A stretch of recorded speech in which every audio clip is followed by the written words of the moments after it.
Olá, seja muito bem-vindo ao Podcast Concreto, um podcast feito para falar do tema mais inovador na área da engenharia. E para apresentar o podcast, temos ele, Diogo Benigno, e como convidado especial deste 5º episódio, temos ele que é especialista em políticas públicas e gestão governamental, Bruno Maciel, para falar um pouquinho sobre licitações na área da engenharia. Então prepara o cafezinho e vem com a gente. Bom, pessoal, sejam muito bem-vindos ao 5º episódio do Podcast Concreto. Hoje nós temos aqui um tema muito interessante e um convidado muito especial, Bruno Maciel. Muito obrigado pela presença e pela disponibilidade de tempo para que a gente possa trocar uma ideia aqui. Eu que agradeço, Diogo. Fico muito satisfeito com o seu convite e estamos juntos aqui para falar um pouco sobre licitações, falar um pouco também sobre licitações na sua área, né? Na área de engenharia. Perfeito. E é uma satisfação receber o autor de um livro, primeiro de muitos, com certeza. Fé em Deus. O mínimo para você entender licitações e contratos. Tá, vou falar aqui um pouco sobre sua carreira. Bruno Maciel de Santana, que é EPPGG. Fiz questão de botar a sigla logo para perguntar. O que é um EPPGG? É um especialista em políticas públicas e gestão governamental. Ele no atua, final das contas, gestor governamental. Gestor governamental. Ponto. Do Estado de Sergipe. Do Estado de Sergipe. Sergipe. Isso. Leciona na pós-graduação em licitações e contratos na Faculdade Amadeus. Professor da Escola Judicial de Sergipe. É JUSE. 11 anos de experiência em compras públicas, 18 anos de experiência nos palcos e agora com experiência com 2 meninos, 2 filhos.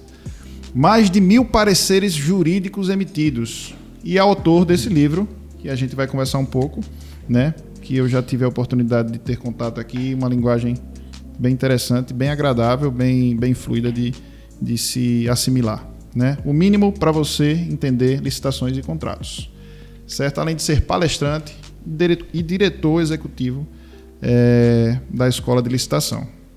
Eu só peço licença aqui para a gente falar um pouco sobre os patrocinadores que apoiam o podcast e apoiam esse projeto que a gente está já no 5º episódio aí. E o ano que vem a gente vai com certeza. Uma meta aí de fazer um podcast por semana. Talvez? Talvez não.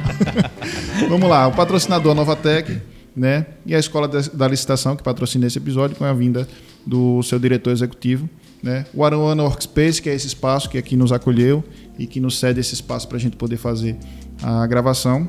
Halu Café, que nos fornece o café necessário, importante todos os dias, né? Muito bom. E Senhor Bigode, né? Que também é um patrocinador parceiro aqui do nosso podcast, certo? Então, eu queria começar falando sobre essa obra, né? É uma obra que você, com a experiência que você tem, você conseguiu compilar e, naturalmente, o objetivo foi trazer para um público específico um cenário sobre licitações e contratos públicos, né? E eu gostaria de saber de você basicamente isso. Quem que é o público que você pretende atingir com essa obra? Bom, inicialmente a ideia do livro surgiu dessa minha experiência atuando em licitações e contratos, né? Conversando com servidores, conversando com alunos, eu percebi que a maior deficiência deles não é da lei em si, não. É de toda a estrutura que envolve o entendimento da lei. Para começar, noções básicas, fundamentais de direito, ou de administração pública, porque as licitações e contratos é um ramo do direito administrativo, estudado na faculdade de Direito, mas também em administração e também algumas coisas em contabilidade. Só que dentro da administração pública, quem lida muito com licitações e contratos, nem sempre tem essas formações. Mas a pessoa talvez tenha até um ensino médio. E aí eu percebi a dificuldade do pessoal entender essas noções de nível superior, que eles não viram, e quando vai estudar a lei, acaba não compreendendo muito bem, acaba não entendendo bem, acaba não sabendo como aplicar. Ou seja, na academia você não tem tempo suficiente de ir na profundidade do tema. E é um tema que é realmente bem abrangente, né? Eu vou evitar falar a palavra complexa, porque realmente no nosso intuito, e pelo que eu estou entendendo, é justamente para desmistificar isso, não é isso? Exatamente, é tentar simplificar, tornar mais palatável esse tema que no fundo ele tem uma complicação. Se para o operador de direito, para a pessoa que fez a faculdade, às vezes já é complicado você entender, imagina para quem não fez. Então, o livro teve esse viés, esse foco inicial de pessoas que não tiveram contato com direito, mas se tiveram, não se aprofundaram em licitações. Então, eu trouxe um apanhado mais simples mais singelo, com parâmetros e exemplos do dia a dia para que a pessoa possa trazer isso para o entendimento de licitações e contratos. E há uma lacuna no mercado. Eu entendo que o mercado não pensou em fazer um livro baseado na introdução às compras públicas, que é este primeiro volume, que é você trazer o que eu entendo como um tripé fundamental das compras públicas. Você entender o que é a administração pública, que é o comprador público, quais são as normas que envolvem esse entendimento e as normas específicas de licitação. Saber as regras do jogo, né? Saber as regras do jogo. E quando você só estuda a terceira parte, que nesse tripé que eu falei, só estuda as regras específicas, você deixa de entender como é que ele sedimenta, como é que forma o sistema de compras públicas. Porque ele é um sistema. E você tem que entender a sua parte na engrenagem. Então, eu trouxe essa ideia. Onde se posicionar, né? Como se posicionar, como proceder, como entender a lei, como interpretar a lei. E toda voltada para quem tem o olhar prático do dia a dia, licitações e contratos. Até para a pessoa que nunca sentou numa cadeira de faculdade, ela possa pegar e entender como eu expliquei aqui. O objetivo é esse, o foco é esse. Preparar as pessoas a se disponibilizarem para licitações. A gente sabe que dentro das esferas do governo, né, se municipal, se estadual ou federal, é o maior contratante, né? Com certeza. E aí ele vai contratar desde de gasolina, vai contratar alimentação, vai contratar obras. Exatamente. E o que antecede a contratação das obras, geralmente os projetos, né? Exatamente. Que é basicamente um tema que nos interessa, né? Então, os gestores públicos, né? Assim, os prefeitos, governadores, eles têm a equipe abaixo deles que fazem com que a licitação ocorra. Exatamente. Né? Esse processo de licitação é dado de que forma? Chega uma demanda para o poder público, de que forma é que se dá um processo de licitação? Quem é que diz, olha, a gente precisa licitar isso, né? Então, inicialmente, dentro da estrutura de cada órgão, o seu órgão vai ter a liberdade de montar a sua estrutura também, a depender do seu tamanho, se é federal, se é estadual, se é municipal, a depender das suas finanças, para saber o quanto de pessoas podem comportar ali dentro, a estrutura administrativa como um todo. Nessa medida, o responsável para iniciar o processo é quem sente a necessidade. Por exemplo, se um município entende que precisa construir mais escolas, talvez a Secretaria de Educação vai identificar, estamos precisando, que houve uma demanda. Então, dentro da estrutura deles, pode ser que eles comecem, ou pode ser que eles mandem para a Secretaria de Infraestrutura de Obras. Mas eles vão tomar o início do processo. Vão dizer, a necessidade é essa. A partir dessa necessidade, você põe em estudos para saber como resolver essa necessidade. É o que chama de estudos técnicos preliminares, ETP, que é uma novidade da nova lei em relação à Lei 8.666, a nova lei de 1º de abril deste ano.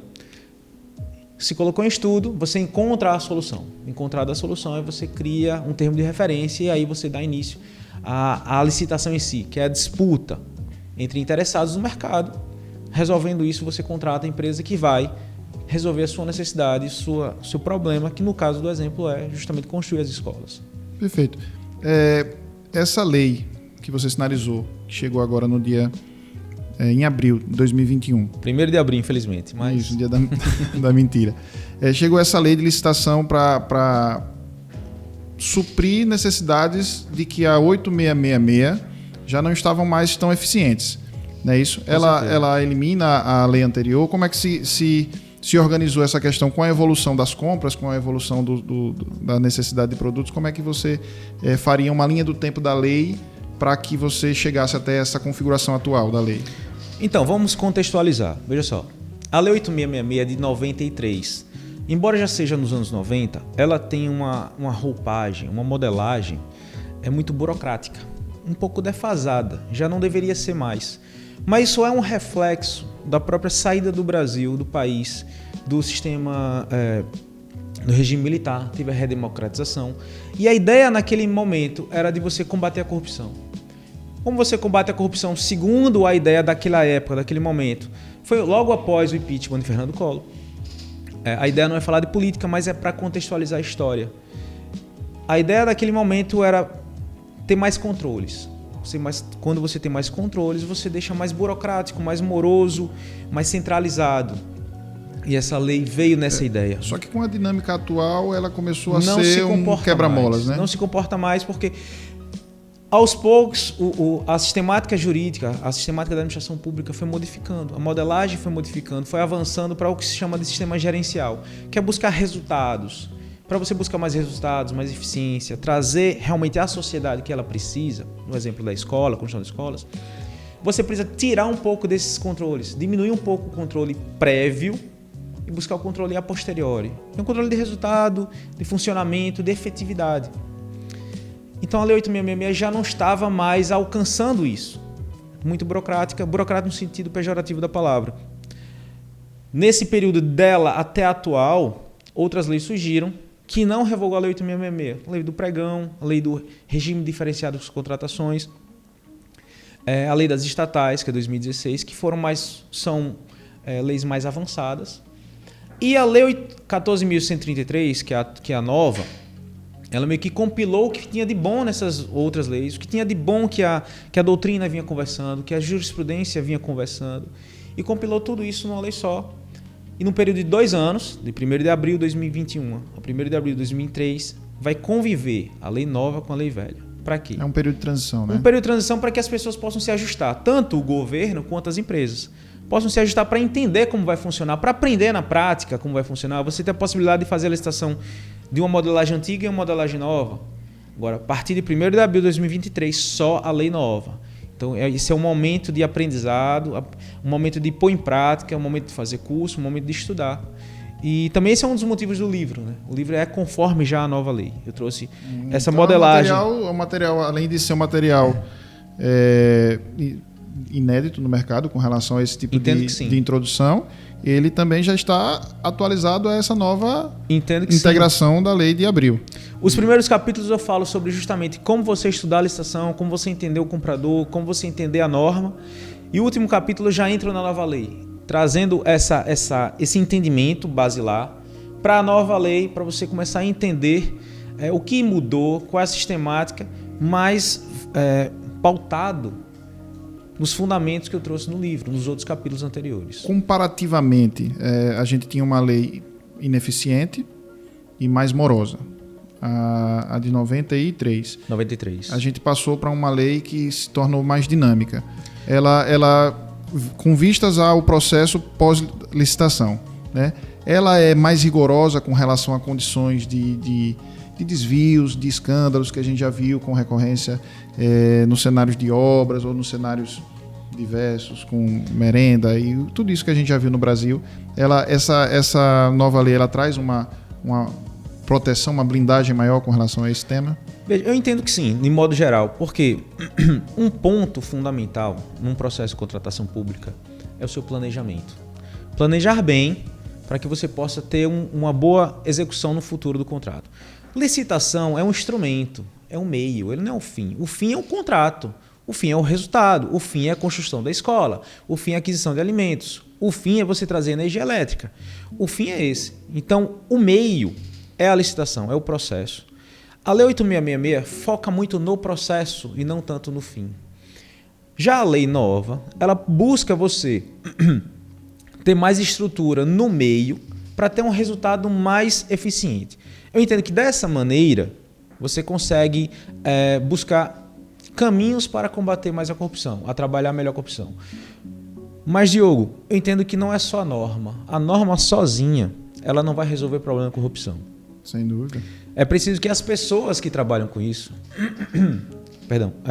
não só os servidores, mas também os particulares que atuam nisso, eles devem buscar também seguir os parâmetros legais. Um senso de comprometimento, né? Exatamente, o senso de comprometimento, o senso com responsabilidade da sociedade. É preciso que as empresas ofiram lucro, sim, senão elas não vão ter interesse em voltar a fazer licitação, contratar com o Estado.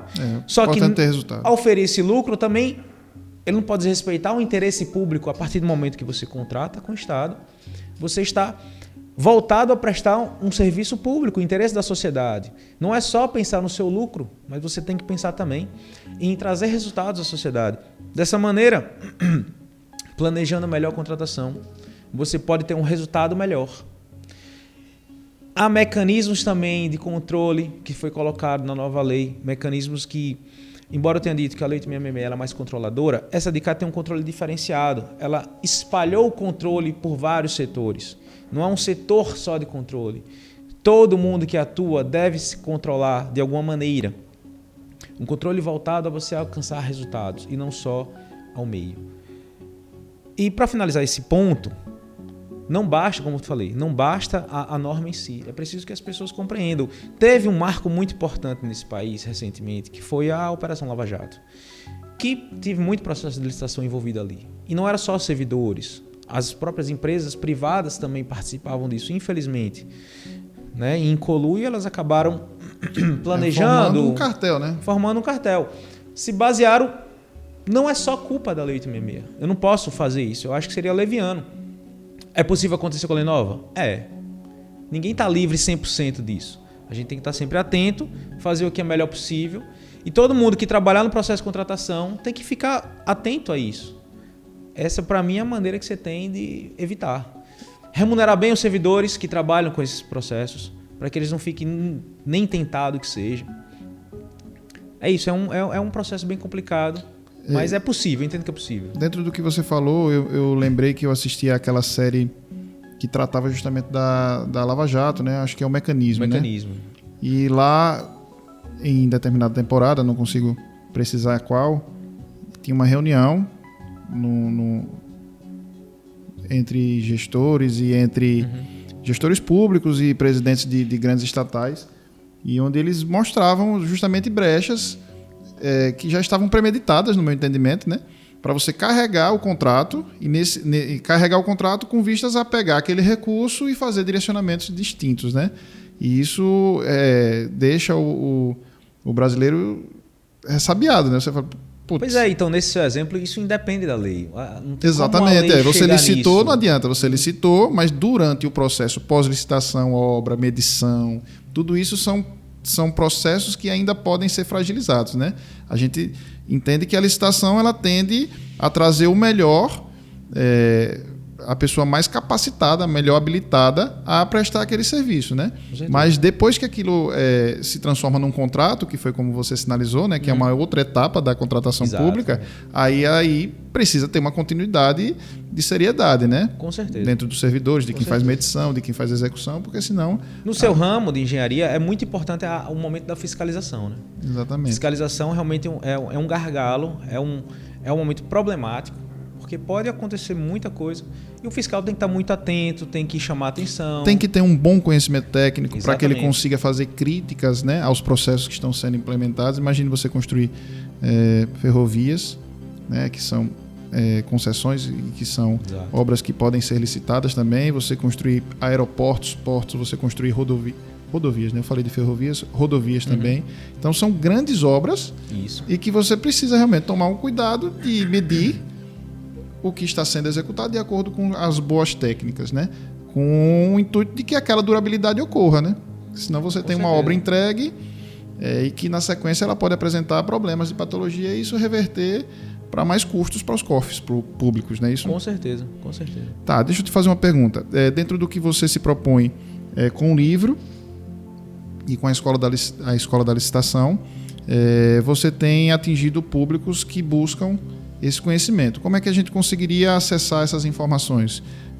Ou através do seu livro, ou através das suas redes sociais? Como é que você se disponibiliza para poder fazer esses esclarecimentos, tirar dúvidas, combinar palestra? Sim, com certeza. Eu me ponho como... Hoje eu me considero professor mesmo, né? Além de servidor público, eu sou servidor público estadual, mas me coloco como professor, tenho dado cursos, tenho participado de eventos. Meu Instagram, o tempo todo eu coloco realmente conteúdo de qualidade, conteúdo que depois... A gente coloca aqui embaixo, na descrição, os contatos, para que quem queira, quem tem alguma dúvida, para que a gente possa já fazer esse link, né? De quem está com dúvida com relação à licitação, que possa já fazer esse contato com você. A gente vai deixar aqui embaixo na descrição do vídeo. Com certeza, obrigado. Então, diariamente eu recebo mensagem, pessoal tirando dúvida, mas eu faço cursos em company, eu vou aos locais. O ideal, para uma prefeitura, agora nesse momento de nova lei, é o professor ir até o local. Porque você consegue capacitar a equipe toda. Do que você levar os servidores para um evento, por exemplo. Sai mais caro para é melhor trazer uma pessoa para fazer a contribuição do que... Exatamente. Já fiz isso. tenho feito isso. Isso é muito importante, porque você consegue trabalhar com todo mundo ao mesmo tempo, tirar dúvidas naquele momento. Já é fazer uma espécie de mentoria. Uma dúvida às vezes chama a outra, né? Com certeza. No curso, é muito comum, o pessoal está explicando, o pessoal começa a tirar dúvida de processos reais que eles estão passando ali naquele momento. Com exemplificação, né? E vira quase uma mentoria. Você meio que consegue trazer para ele informações essenciais para ele resolver aquele problema concreto, real. Então, os cursos têm essa finalidade bem prática. Licitações e contratos é muito de quem vive a prática. Eu tenho experiência de 11 anos e eu vou te dizer, a faculdade não te prepara para trabalhar nesse nível e nem uma pós-graduação não, nem uma pós-graduação estrito sensu, mestrado, doutorado também não, porque fica muito na teoria. Quem trabalha em licitações e contratos precisa de alguém com experiência prática, que viva o problema do servidor, que sinta na pele como é que resolve os seus problemas, as suas necessidades. Que participe dos processos, que participe dos pregões, né? Exatamente, dentro que participe, das que argumentações. Converse com o fiscal, que converse com a equipe de planejamento, para entender as suas dores, para entender que a sua restrição orçamentária, ele não consegue contratar talvez aquilo que fosse melhor, mas o que é possível contratar. Então a gente tem que entender isso para dentro das normas jurídicas, poder adequar a realidade dele à norma e fazer a coisa correta. Então, eu me proponho a isso, o livro se propõe a isso, a escola de licitação se propõe a isso, os meus cursos se propõem a isso. Quais são os profissionais que geralmente acionam esse tipo de consulta? Porque você tem os dois lados, né? Uhum. Você tem um lado das prefeituras que disponibilizam os editais, né? E que estão ali em busca da contratação dos serviços, e você tem os fornecedores de serviços. Isso. Então, são os dois agentes, atores que formam essa relação. Com certeza. E essa relação você tem geralmente consulta dos dois lados? Tenho sim. A minha experiência maior é dentro da administração pública. Por 11 anos como servidor público atuando em licitações e contratos, me procura mais servidores, mas muitas empresas me procuram para tirar dúvidas, ou para perguntar sobre um recurso de uma licitação, de um pregão, ou para ter uma dúvida no edital, o que é que eu acho, a minha opinião a respeito disso. Então os dois públicos me procuram mais, mas como eu te falei, pela minha experiência como servidor, a maioria são servidores que estão ali no dia a dia, que está com um problema, está com uma dificuldade, aí manda mensagem. Hoje, nesse instante, recebi uma, já respondi. Quando você estava aguardando que eu fui recebê-lo, eu observei que você estava justamente nesse processo, né? Então é uma comunicação que está sempre aberta, né? A pessoa Diário. te manda contato, te manda uma dúvida, você vai lá, vai respondendo. Pelo Instagram, pelo WhatsApp, o pessoal pode mandar, eu não me nego a responder a ninguém. O que não couber resposta no momento, cabe uma verificação e... Não tem problema de estudar, de pegar o livro e estudar, porque nem sempre tudo está assim, né? Na ponta da língua. Exatamente. As leis são grandes, há muita complexidade e sempre há exceções, né? Recorrer aos livros, recorrer à jurisprudência para poder solucionar as dúvidas do pessoal. Tá, vamos lá. Mais ligada, eu separei algumas palavras-chave, porque eu entendo que são palavras muito recorrentes para licitações direcionadas à área de engenharia e de arquitetura, né? Então, para que a gente pudesse fazer um entendimento dos tipos de licitação, você tem tetos orçamentários e categorias de licitação, não é isso? E às vezes uma empresa não tem nem capacidade de chegar lá numa licitação mais alta, né? Ou por falta de acervo, ou por qualquer que seja o motivo. Eu queria ver se a gente conseguiria deixar claro quais são os tipos de licitação dentro dos tetos. Possível a gente fazer Sim, a lei antiga, mas ela ainda está vigente, a lei 866. O pessoal chama ela de moribunda, porque ela morreu, mas não morreu. Porque ela está naquele período assim, de morte dela, são 2 anos. Mas ela tem esse tipo de diferenciação. Você tem o convite, tomada de preços e concorrência, que hoje é praticamente só para obras e serviços de engenharia, já que serviços comuns é feito pelo pregão. A classificação dela é por tetos orçamentários, como você falou. Né? E o valor vai aumentando e também a complexidade vai aumentando. Por exemplo, o convite que o pessoal hoje em dia rechaça bastante, não tem bons olhos. Carta convite? A carta convite, porque não seria uma publicação de edital, não teria uma grande divulgação. Então tem se evitado muito. Seria até o valor no caso de obras e serviços de engenharia, né? Até 330 mil. A partir daí você tem 330 mil a 3 milhões e 300 mil tomada de preços, e a partir de 3 milhões e 300 mil a concorrência. Nessa graduação, o convite é mais simples, o seu procedimento, a tomada de preços um pouquinho mais complexo e a concorrência mais ainda. Mas a licitação, que o pessoal entenda, a nova lei acabou com isso. Tá? A nova lei acabou com o convite, acabou com a tomada de preço, vai ficar só concorrência. E pregão, assim, são várias modalidades, tá? É bom explicar. Mas as mais importantes, as que vão ser mais utilizadas no nosso dia a dia, vai ser pregão, que é a maior de todas. Vai ficar recorrente, né? Vai ficar recorrente e concorrência vai ser realmente para obras e serviços de engenharia complexos. Porque se for serviço de engenharia comum, e aí já é um debate acalorado, para saber o que é um serviço de engenharia Iniciamos comum. esse debate, né? O que é serviço de engenharia comum vai ser pregão. E qual a importância disso? O procedimento muda. Quer dizer, com a nova lei muda pouco. O pregão e a concorrência na nova lei é muito parecido. Diferença quase nenhuma. Então essa questão de teto orçamentário vai acabar na nova lei. O que o pessoal tem que entender é que a licitação praticamente tem 2 etapas. A partir do momento que você lança o edital, você tem um momento de proposta de preços e habilitação, que é verificar a sua documentação. Você falou se a pessoa vai ter restrição. Sim, ela pode ter restrição orçamentária, se uma licitação for de grande vulto. E ele não tiver capacidade financeira de participar. Então, cada edital vai estabelecer esses valores, esses limites.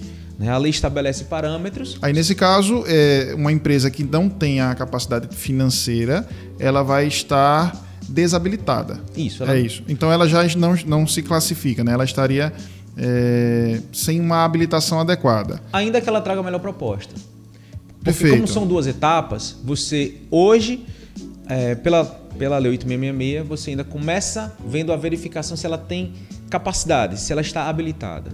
A nova lei já inverte isso como regra. Primeiro você vê a melhor proposta e só dela você vai verificar se ela está habilitada. Então, no seu exemplo, se a empresa não tem capacidade econômico-financeira, você só vai verificar depois se ela levou como melhor proposta na sessão de lances. A proposta chega como prioridade nesse primeiro agora com essa nova lei. Então vai ser apresentada a proposta de diversas empresas para aquele edital.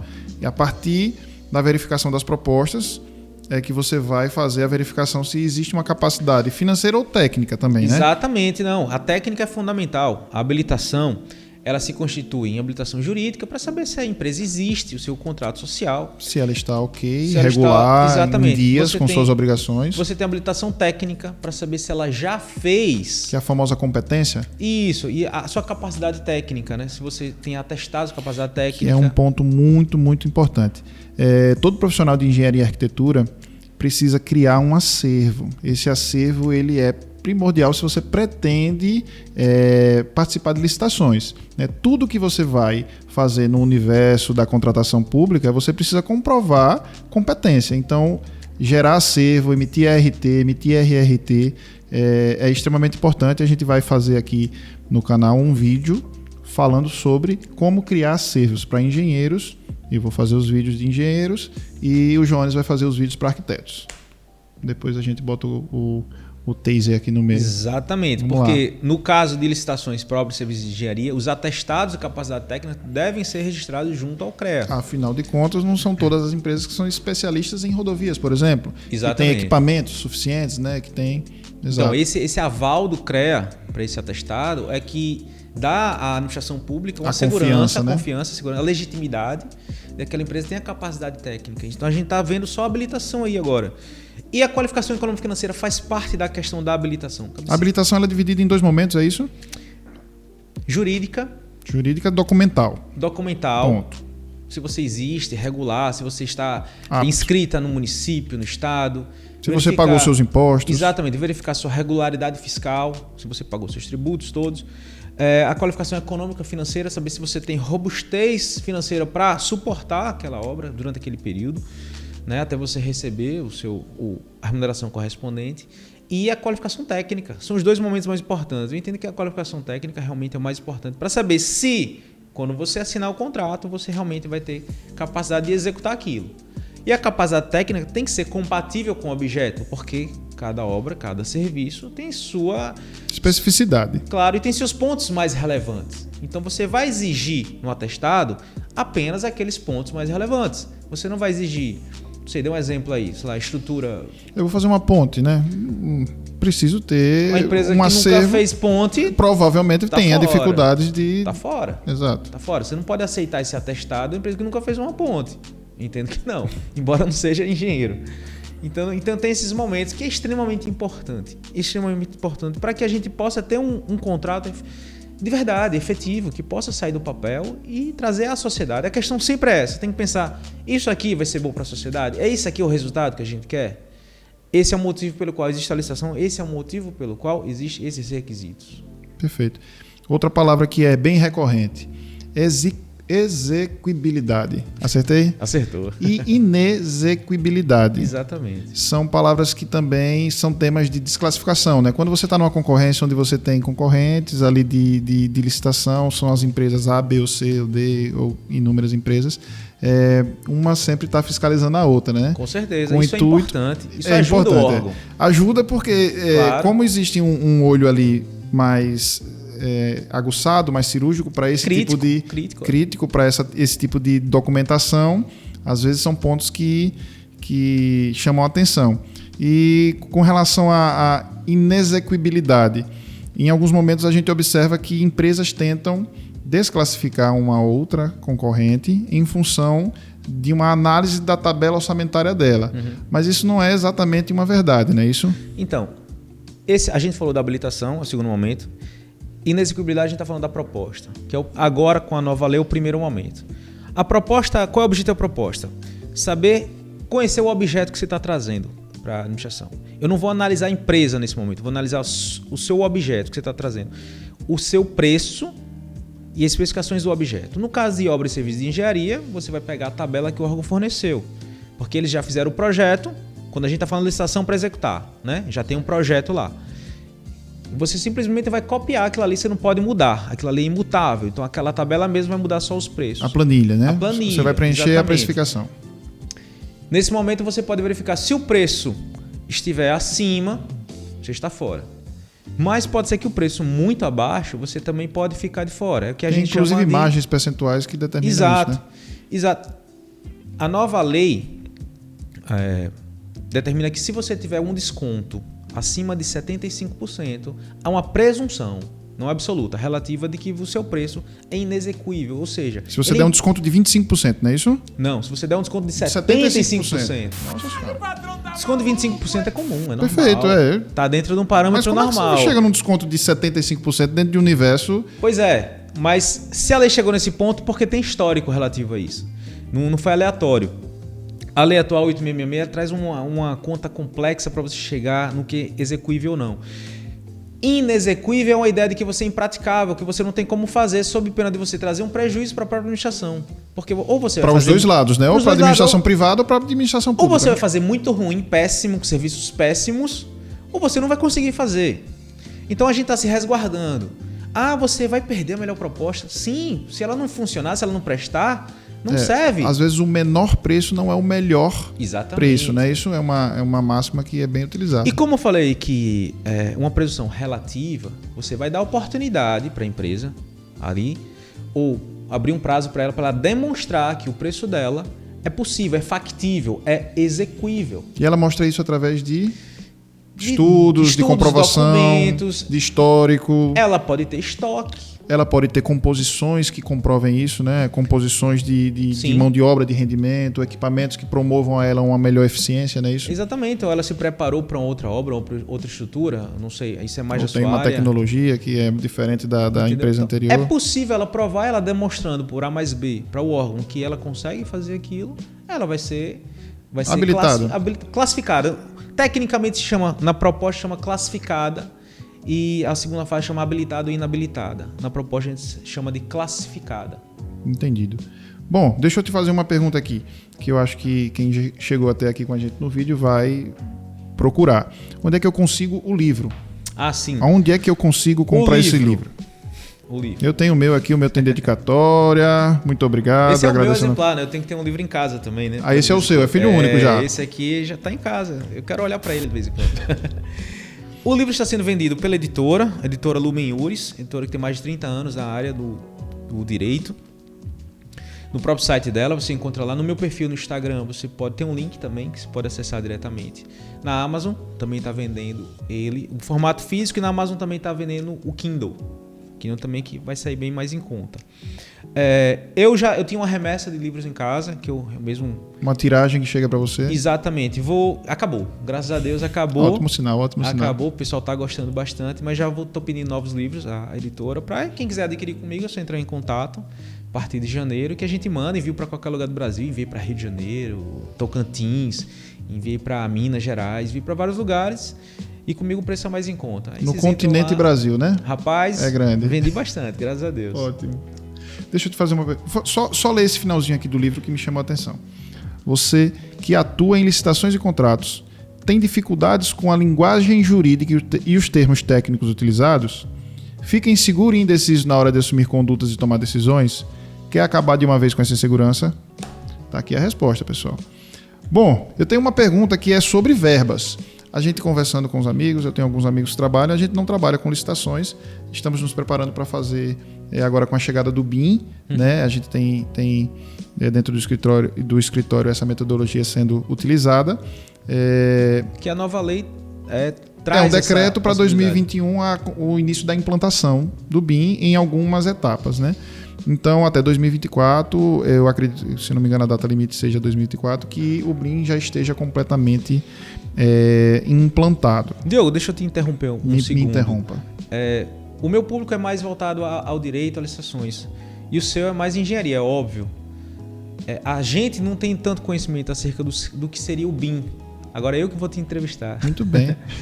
Explica para o pessoal o que seria o BIM. O BIM é uma metodologia onde você deixa de trabalhar com informações levantadas manualmente e insere essas informações em modelos. Então, BIM significa Building Information Modeling, né?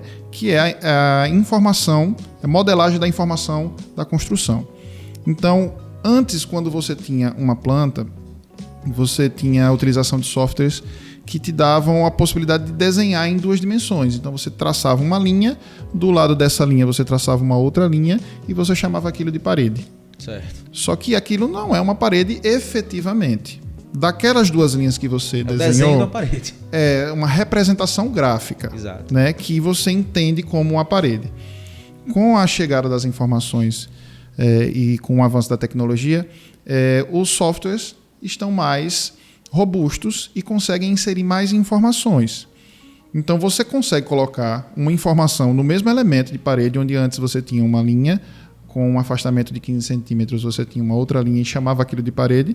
Você consegue dizer qual é o elemento que você vai ter no miolo dessa parede, você vai chamar de alvenaria, você vai chamar de drywall, e você consegue inserir as camadas de revestimento. Se você fizer uma modelagem correta, dizendo exatamente quais são os elementos que serão utilizados naquela modelagem, que é a construção do prédio de forma virtual, você consegue extrair relatórios e retirar dali quantitativos. Ou seja, você tem um projeto mais fidedigno. Exato. O projeto ele já consegue ser construído previamente dentro do computador. Você consegue fazer análises de interferências com mais segurança, né? Os softwares fazem sinalização de interferências, de incompatibilidades. Então isso não precisa chegar na obra para que seja detectado. Então, você tem mais segurança na execução, né? E aí às vezes quando você vai para um processo onde o cara está numa obra e ele não foi o autor do projeto, ele está executando o projeto, determinadas interferências podem gerar a paralisação da obra até que aquela solução seja empregada pelo projetista, porque ele simplesmente não pode fazer uma interferência no projeto sem a conversa com o projetista, sem a conversa do contratante. E é muito comum, já te interrompendo, desculpe, em contratos, né, de obra e serviço de engenharia ter muito aditivo. E exato, muito em razão de projetos, porque às vezes você não consegue ter essa compreensão total da demanda, da necessidade, como você está falando agora, que o BIM vai poder trazer para... Exato. Então, quando você tem uma contratação de projetos que não tem um cuidado de ir no local, fazer a verificação de todas as interferências, às vezes o projetista não tem todas as informações, mas o projeto foi contratado, pode ser que na hora da execução você tenha falhado em alguma análise. Então, isso se repercute na obra. né? Porque você não tem dentro da esfera de análise de projetos ali uma pessoa que esteja fazendo essa verificação. Então, qual que é a ideia do BIM? A ideia do BIM é que você gaste todo esse tempo no escritório, fazendo as análises prévias, né? Então, eu acredito que com a chegada e a implantação do BIM nos órgãos públicos... Tem que acontecer, né? Que é um ponto que já começou a acontecer, inclusive tiveram entidades financeiras, bancos, que já começaram antes desse momento que a gente está falando de obrigatoriedade, né? Por questão de decreto, eles começaram a implantar de forma interna, mas quando eles recebiam, ou seja, eles faziam os editais deles de forma a exigir que o fornecedor entregasse para eles um arquivo que pudesse ser compatível com a metodologia BIM. Perfeito. Mas na hora de ler, eles não tinham pessoas capacitadas para receber aquele arquivo e criticar. É preciso um curso ou não? Então, é preciso primeiro, além de software, você precisa de pessoas, né? E você precisa de muitos profissionais de diversas áreas. Então, você não vai trabalhar simplesmente um engenheiro que vai falar sobre todas as disciplinas. Porque o engenheiro pode ser civil, mas você tem um engenheiro eletricista, você tem um arquiteto, você tem um engenheiro mecânico. Então, todos esses profissionais, eles precisam estar dominando, eles precisam dominar as ferramentas, né? E tem que ter alguém com a coordenação para determinar quem é que vai ter que ajustar o projeto. Então, não basta comprar o software, né? Não, de forma nenhuma. Muito mais que isso. Muito mais do que isso. Você primeiro tem que ter uma mudança de entendimento de como se projetar. Então, quando você vai projetar em BIM, você não pode simplesmente fazer o seu projeto e entregar aquilo ali sem uma análise maior dos outros pontos, né? Como é que você vai impactar isso? Elementos como estrutura, por exemplo, são elementos que tendem a ser prioritários, né? Então, a estrutura vem ali com as soluções e os outros elementos de instalações precisam se adaptar àquela estrutura pré-existente. O meu entendimento e a minha preocupação é o seguinte: com a chegada do BIM, a gente vai para a esfera pública, que seja municipal. Eu já visitei prefeituras e sei que às vezes os caras trabalham com o próprio computador, né? Eles trabalham sem uma licença de um software para fazer determinadas análises. É precário. É precário, né? A gente está falando de prefeituras, de municípios mais pobres e que você vai tendo limitação de recurso. Com certeza. Então, essa chegada me preocupa um pouco se os órgãos vão estar aptos a, primeiro, ter pessoas qualificadas para poder receber a informação, criticar e devolver, ou se isso simplesmente vai ser mais complexo e vai travar um pouco mais. Então, isso vai ser um processo que vai ser uma transição que eu não acredito que seja tão rápido como a transição de uma lei para outra que você sinalizou que ocorrerá em 2 anos. É uma mudança de metodologia, entendeu? Talvez a solução para esses pequenos municípios seja fazer a licitação do projeto, mas que ela não vai ter como avaliar, né? Não vai ter como... Então, muito provavelmente ela tem que contratar uma empresa que tenha a capacidade de fazê-lo. Entendi. Entendeu? Verdade. Não, a nova lei autoriza que você contrate consultoria para a licitação. Então pode ser que no caso seja consultoria técnica e engenharia.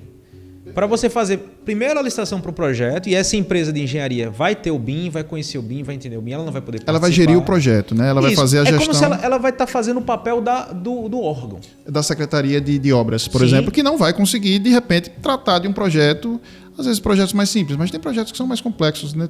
Tem projetos que são mais robustos. É interessante isso que você falou do BIM, porque ela casa justamente com a modelagem da nova lei, que é você planejar melhor, pensar no planejamento, e o BIM traz esse planejamento. E um dos objetivos da nova lei de licitações também é você incentivar a inovação. Isso é uma tremenda inovação, pelo menos eu acredito que seja na engenharia como um todo. Sem dúvida. Nas obras públicas vai ser ainda mais. É uma chegada tardia, porque se você for analisar, quem projeta celular projeta de forma mais segura. Quem projeta carro, quem projeta avião, quem projeta já usa navio, essa ideia de dimensional, de ter modelos computadorizados, né? De você ter o modelo dentro do seu computador para você antecipar resultados. É verdade, é verdade.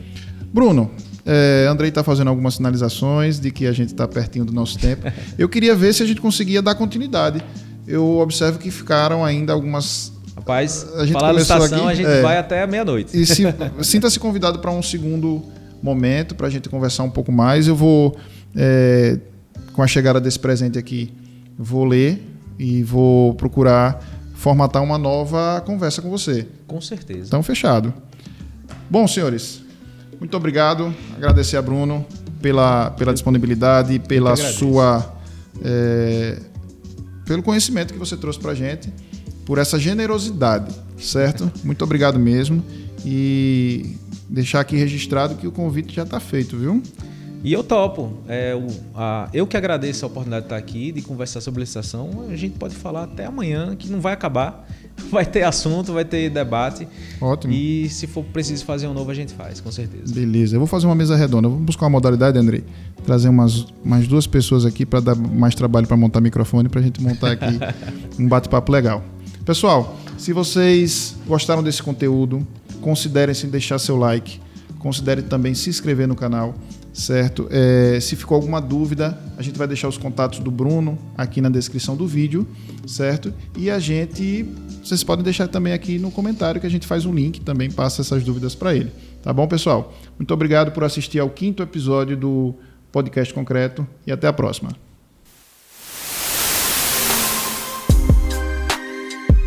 O Podcast Concreto é um oferecimento da construtora Novatec.